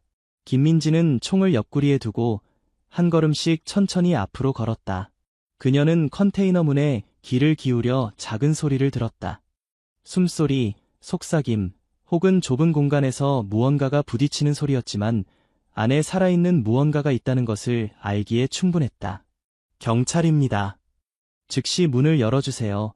김민지는 큰 소리로 외쳤다. 폐쇄된 공간에 그 목소리가 울려 퍼졌지만 그에 대답하는 것은 끔찍한 침묵뿐이었다. 더 이상 기다리지 않고 김민지는 명령을 내렸다. 직원 2명이 재빨리 도구를 사용하여 자물쇠를 부쉈다. 딸깍 소리는 마치 카운트다운 시계의 박동처럼 들렸다. 한백이 더 강하게 으르렁거리자 개는 뛰어올라 눈을 빛내며 어떤 상황에도 뛰어들 준비가 되어 있었다. 마침내 자물쇠가 열렸을 때 김민지는 문을 강하게 당겼다. 손전등의 빛이 깊은 어둠을 뚫고 컨테이너를 비추었다. 그리고 모두가 숨을 멈추는 장면이 펼쳐졌다. 말랐고 창백한 아이들 4명이 컨테이너의 구석에 웅크리고 있었다. 눈은 크게 떠져 깊은 공포를 반영하고 있었다. 그들은 흙과 먼지로 뒤덮인 야른 셔츠를 입고 있었다. 작은 여자아이가 얼굴을 들어보았다. 입술은 보라색이었고 목소리는 약하고 떨렸다. 도와주세요. 도와주세요. 더 이상 기다릴 수 없었던 김민지는 재킷을 벗어 소녀에게 둘러주었다. 다른 아이들도 의료진에게 한 명씩 도움을 받았다. 빛으로 돌아오고 손의 온기를 느끼자 그들의 눈은 서서히 부드러워졌다. 한백이 옆에 앉았고 걔는 가장 작은 남자아이의 손을 부드럽게 핥았다. 그 행동은 사랑과 부드러움이 가득한 제스처였다. 소녀는 약간 미소 지었고 거칠어진 입술은 마치 추운 겨울에 피는 꽃처럼 열렸다. 하지만 김민지는 임무를 잊지 않았다. 박주원은 어디 있습니까? 그녀는 주변을 둘러보며 급히 물었다. 아직 그의 모습을 보지 못했습니다. 어쩌면 남쪽 출구로 도망가려고 하는지도 모릅니다. 경비원이 긴박한 목소리로 대답했다. 가자, 한백. 그리고 그들은 다시 추적에 나섰다. 무거운 비상구 문이 밀려 열렸다. 그들의 발이 내려가자 금속 계단이 달그락거렸다. 모든 발걸음이 충동이었고 모든 회전이 악당이 도망칠 기회였다. 김민지는 그를 보았다. 남자는 청회색 작업복을 입고 야구 모자를 쓰고 있었다. 그는 얼굴을 돌렸고 자신이 발견되었다는 것을 알았을 때 공포로 눈을 빛냈다. 출구가 없었기 때문에 그는 직원구역으로 이어지는 문이 있는 좁은 복도로 달려갔다. 한백, 붙잡아. 김민지가 명령했다. 충직한 개는 번개처럼 일어서서 비단 같은 털 아래로 근육이 물결쳤다. 문이 닫히기 전에 한백은 재빨리 앞으로 나아가 소매를 잡아 땅으로 끌어내렸다. 김민지는 빠르게 다가가서 무릎을 꿇고 그를 뒤집었다. 박주원 씨, 체포됐습니다. 남자는 숨을 헐떡이며 눈을 미쳐 돌렸다. 당신은 이해하지 못할 거예요. 저는 단지 작은 연결고리일 뿐이에요. 더 많은 아이들이 있습니다. 더 많은 아이들이. 그 말은 칼로 김민지의 가슴을 찔렀다. 그녀는 그의 수갑을 단단히 잠그며 그녀의 눈은 결의로 빛났다. 그렇다면 우리는 모두를 찾아내고 다른 누구도 이런 고통을 겪지 않게 할 것입니다. 경찰차 사이렌이 울려 퍼지자 김민지는 일어서서 푸른 하늘이 펼쳐진 멀리를 바라보았다. 그녀는 이 전쟁이 아직 길다는 것을 알고 있었지만 한백이 옆에 있고 끝없는 용기와 사랑으로 마지막 아이가 안전하게 돌아올 때까지 결코 멈추지 않을 것이다. 수갑이 박주원의 손목을 조이자 인천공항의 공기는 얼어붙은 듯했다. 깜박이는 경찰 조명이 유리벽에 반사되어 마치 일정한 경고처럼 빨간색과 파란색 빗줄기를 만들었다. 김민지는 표정 없이 서 있었지만 그녀의 눈에는 여전히 꺼지지 않는 불꽃이 타오르고 있었다. 그녀 옆에서 한백도 여전히 준비태세를 유지하고 있었다. 그의 날카로운 눈은 고개를 숙인 용의자에게서 떠나지 않았다. 저는 사슬의 작은 고리에 불과해요. 더 많은 사람들이 있습니다. 더 많은 아이들이 있습니다. 박주원의 말은 마치 끝없이 반복되는 사운드 트랙처럼 김민지의 마음에 울렸다. 그녀는 그를 똑바로 바라보았고 경찰 조명에서 나오는 차가운 푸른 빛이 그의 창백한 얼굴을 타고 흐르는 땀방울 하나하나를 강조했다. 박주원은 단순한 인신매매범이 아니었다. 그는 어떤 어둠이나 위험이 기다리고 있든 그녀가 들어가야 할 지하 지옥으로 가는 문을 열어주었다. 그를 경찰서로 데려가세요. 김민지는 차가운 이빨 같은 목소리로 명령했다. 그리고 그에게 더 이상 말하지 못하게 하세요. 박주원이 연행되는 동안 김민지와 수사팀은 서둘러 창고 전체를 수색했다. 금속 컨테이너가 하나씩 열렸고 각 구석이 강력한 손전등으로 비춰졌다. 하지만 이번에는 아이들이 발견되지 않았다. 오래된 담요, 빈 물병, 버려진 작은 장난감 등 희미한 흔적만이 남아있었다. 천으로 만든 인형이 컨테이너 구석에 옆으로 놓여 있었고 둥근 플라스틱 눈이 천장을 바라보고 있었다. 김민지는 그것을 집어들고 손가락으로 거친 섬유 하나하나를 만졌다. 그녀는 궁금해했다. 끝없는 어둠 속에서 온기를 찾기 위해 도대체 몇 명의 아이들이 인형을 꽉 껴안았을까? 우리는 형제를 찾았습니다. 뒤에서 목소리가 들렸다. 그것은 작전을 조정하기 위해 파견된 연방 직원 김태우였다. 단서만 있을 뿐입니다. 하지만 저는 박주원이 거짓말을 하지 않았다고 믿습니다. 그는 조직 전체의 작은 연결고리에 불과합니다. 복잡한 범죄죠.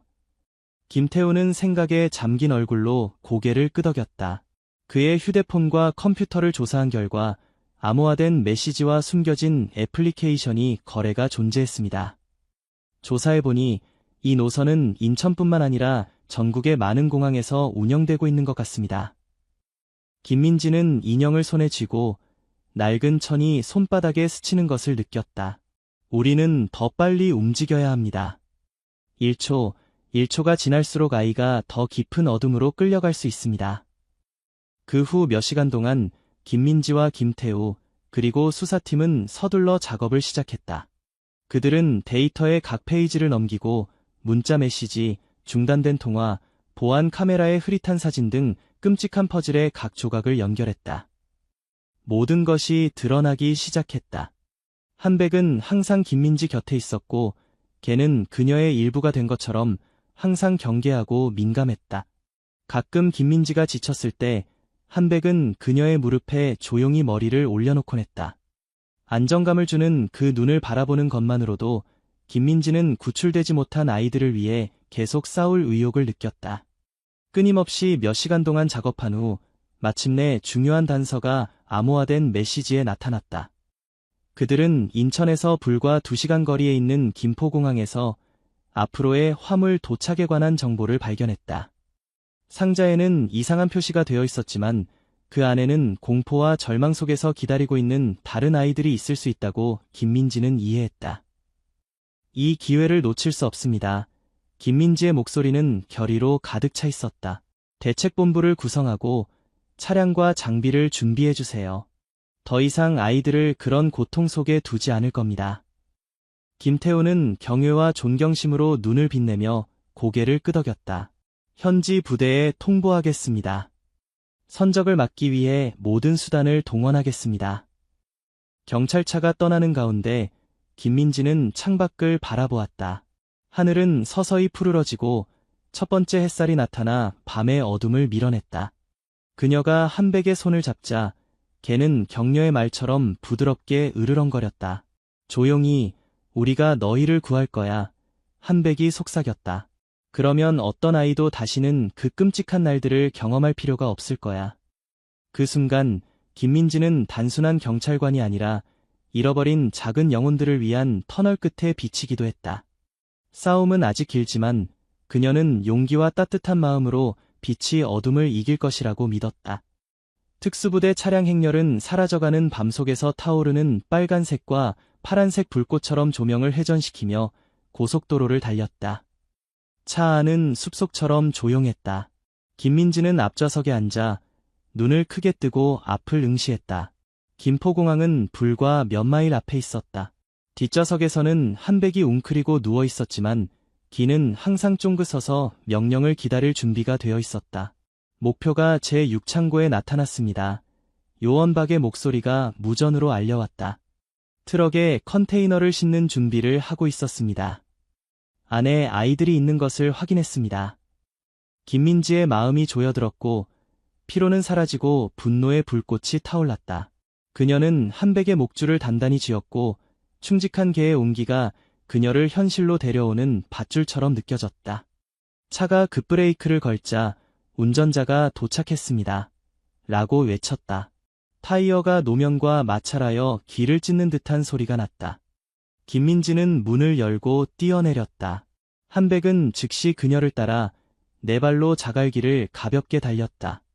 거대한 벽처럼 컨테이너가 쌓인 제6창고 구역이 그들 앞에 나타났다. 차가운 공간과 노란 네온이 이 장소를 비현실적으로 만들었다. 하얀 트럭이 마당 한가운데 서 있었고 트렁크 문이 약간 열려 있었다. 박주원과 그의 공범자들의 그림자가 마지막 화물을 운반하고 있었다. 멈춰! 김민지가 외쳤다. 그 목소리가 허공에 울려 퍼졌다. 범인들은 놀랐고 그중 한 명이 즉시 총을 꺼냈지만 때는 이미 늦었다. 특수부대가 내 방향에서 달려들었고 총성이 울려 퍼지며 손전등이 밝게 깜박였다. 한백, 공격해. 김민지가 명령했다. 걔는 화살처럼 돌진하여 총잡이를 정확히 노렸다. 한백은 뛰어올라 날카로운 이빨이 팔에 박혔고 총이 땅에 떨어졌다. 범인은 고통으로 비명을 질렀지만 저항할 수 없었다. 특수부대는 즉시 그와 다른 사람들을 제압했다. 김민지는 멈추지 않고 열린 컨테이너로 달려가 문을 3개 열었다. 실내에서는 손전등이 어둠 속에서 크게 뜬 작고 마른 얼굴들을 비추고 있었다. 몇 명의 아이들이 야른 담요 속에 웅크리고 추위와 공포로 몸을 떨고 있었다. 괜찮아, 너희들은 이제 안전해. 김민지는 마치 자장가를 부르는 것처럼 부드러운 목소리로 말했다. 그녀는 무릎을 꿇고 팔을 벌렸고 아이들은 이것이 단순한 꿈이 아닌지 두려워하는 듯 한 걸음씩 다가오기 시작했다. 한백도 앞으로 걸어갔고 걔는 꼬리를 흔들었다. 검은 코가 금발 소녀의 작은 손에 부드럽게 닿았다. 소녀는 조심스럽게 한백의 머리에 손을 올렸고 눈은 희망으로 빛났다. 그 행동이 문을 연 것처럼 다른 아이들도 따뜻함과 안전을 찾아 김민지와 한백 주변에 모이기 시작했다. 곧 구급차와 의료팀이 도착했다. 아이들은 들것에 실려 따뜻한 담요로 감싸졌고 마실 물이 제공되었다. 아이들의 얼굴에는 눈물이 흘러내렸지만 이번에는 공포 때문이 아니라 악몽이 끝났다는 것을 알게 된 안도감 때문이었다. 모든 것이 정리되었을 때 김민지는 박주원 앞에 섰다. 그는 바닥에 앉아 있었고 손에는 수갑이 채워져 있었으며 눈은 공허했다. 아직 얼마나 많은 아이들이 있습니까? 그녀의 목소리는 크지 않았지만 어둠을 꿰뚫을 만큼 강했다. 박주원은 말이 없었지만 김민지의 응시 앞에 굴복하는 것 같았다. 다른 많은 장소에서 온 10여 명의 아이들, 어디에서도 찾을 수 없을 겁니다. 우리가 찾아볼 것입니다. 김민지는 대답했다. 그녀의 눈에는 자비가 보이지 않았다. 우리는 결코 포기하지 않을 테니까요. 며칠 후 아이들은 가족과 재회하거나 특별 보호시설에 들어갔다. 경찰은 박주원에게서 수집한 정보를 바탕으로 인신매매 조직에 더 많은 연결고리를 끊고 잔인한 사람들의 손에서 수십 명의 작은 생명을 구했다. 김민지와 한백은 공식적으로 표창을 받았다. 메달이 가슴에 고정되자 갈채가 보내졌지만 김민지는 단지 부드러운 미소를 지을 뿐이었다. 그녀에게 가장 큰 보상은 한백의 모든 짖음, 그녀가 달리는 한 걸음 한 걸음이 잃어버린 작은 영혼들에게 빛을 가져다 주는데 기여한다는 것을 알고 아이들이 안전하다는 것을 보는 것이었다. 시상식 후 김민지와 한백은 ATM에서 처음 발견된 소녀를 방문했다. 소녀는 병원 침대에 앉아 있었지만 얼굴은 장밋빛이 되었고 눈은 다시 빛나고 있었다. 한백을 보자 그녀는 웃음을 터뜨리고 작은 팔을 뻗어 개의 목을 안았다. 김민지는 침대 옆에 앉아 그녀의 손으로 소녀의 부드러운 머리카락을 부드럽게 쓰다듬었다. 이제 너는 다시는 두려워할 일이 없을 거야. 그녀는 약속했다. 창문 밖에서는 푸른 잔디 위로 따뜻한 햇살이 퍼지고 있었다. 구출된 아이들뿐만 아니라 김민지와 한백에게도 새로운 날이 시작되었다. 그들은 자신들의 여정이 아직 길다는 것을 알고 있었지만 따뜻한 마음과 용기를 가지고 계속해서 가장 어두운 곳에 희망과 빛을 가져다 줄 것이다. 이 이야기는 단순한 범죄 수사물이 아니라 인간의 가장 어두운 면과 가장 밝은 면을 동시에 보여주는 이야기이다. 김민지와 한백의 끊임없는 헌신과 용기는 가장 연약한 이들을 보호하려는 불굴의 의지를 보여준다. 그리고 그 과정에서 우리는 모두가 어둠 속에서도 빛을 찾을 수 있다는 것을 배운다. 인천공항의 붐비는 통로에서 한 진돗개의 날카로운 짖음이 한 아이의 생명을 구했고 그것은 더 많은 아이들을 구하는 연쇄 반응을 일으켰다. 때로는 가장 작은 행동이 가장 큰 변화를 만들어낸다는 것을 우리에게 상기시켜준다. 그리고 김민지와 한백이 새로운 하루의 햇살 속으로 걸어나가는 동안 그들은 아직 발견되지 않은 아이들이 있다는 것을 알고 있었다. 그러나 그들은 또한 어둠이 항상 빛에 굴복한다는 것도 알고 있었다. 그것이 그들이 싸우는 이유이며 그것이 그들이 결코 포기하지 않을 이유이다. 이 이야기가 당신의 마음에 울림을 주었다면 주저하지 말고 공유하여 커뮤니티에 더 좋은 것을 전파하세요. 다음 의미 있고 감동적인 이야기를 놓치지 않도록 좋아요, 공유, 특히 채널 구독을 잊지 마세요. 여러분의 구독은 우리가 사랑, 친절함, 그리고 인생의 소중한 교훈으로 가득 찬 이야기를 계속 전달하는 큰 원동력입니다. 다음 영상에서 만나요. 여러분의 평화와 행복을 기원합니다.